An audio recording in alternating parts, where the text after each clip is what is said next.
Alors, Aviation sans frontières, c'est une association qui a été créée dans le but, c'était à ce moment-là la guerre du Biafra. Et lors de cette guerre, ils avaient besoin de matériel médical et puis de ramener des enfants qui étaient malades ou qui subissaient la guerre.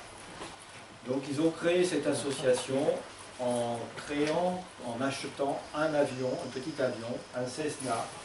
Ce petit Cessna, c'est un avion qui a 9 places à peu près, 9-8 places, et qui permet d'acheminer du matériel médical, de l'aide humanitaire des médecins ou faire du transport de malades au niveau des pays africains en particulier. Et depuis, on a 2 avions qui tournent en permanence là-bas, pilotés par des pilotes d'Air France. Donc voilà, ça c'est la mission principale d'Aviation sans frontières. Donc à Paris, être notre siège social d'Aviation sans frontières. Et donc c'est eux qui organisent toutes ces missions africaines. En parallèle de ça, on fait également d'autres missions, d'autres activités, qui sont le fret humanitaire. Nous sommes en partenariat avec Airbus et ATR, et lors de livraison d'avions, nous nous font bénéficier des soutes vides.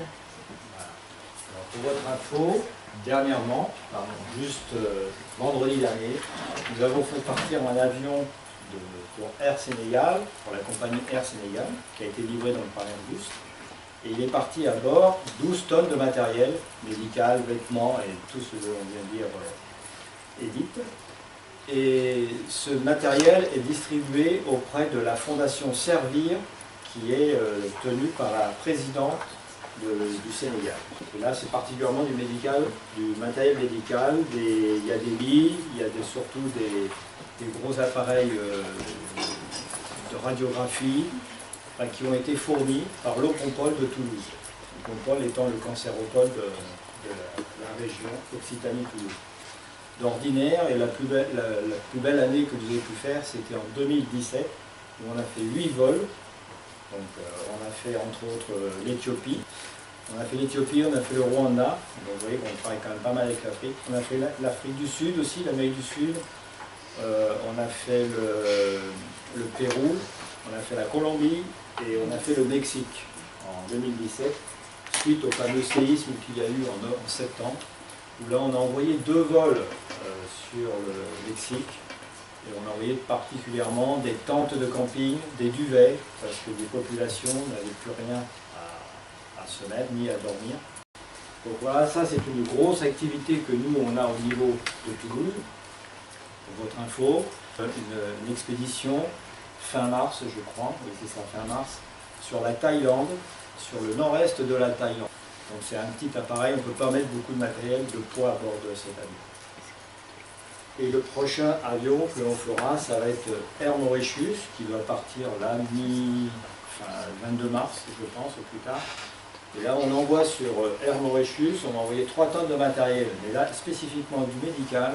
Voilà, pour vous dire tout ce que l'on fait sur le fret humanitaire. L'aviation, Aviation sans frontières ne se borne pas qu'au fret humanitaire. Ça, c'est particulièrement l'activité dont je m'occupe. Mais on fait également d'autres activités. C'est l'accompagnement d'enfants malades. Donc, tout à l'heure, je vous expliquais qu'avec les missions avion, on transportait des malades, on transportait des médecins, on transportait du matériel médical. Là, par contre, l'accompagnement d'enfants malades, on va récupérer, avec l'aide de la chaîne de l'Espoir, une autre association, on va récupérer des enfants qui sont gravement malades, qui ont besoin d'une opération particulière pour qu'ils puissent venir se faire opérer en France, à Paris ou à Toulouse.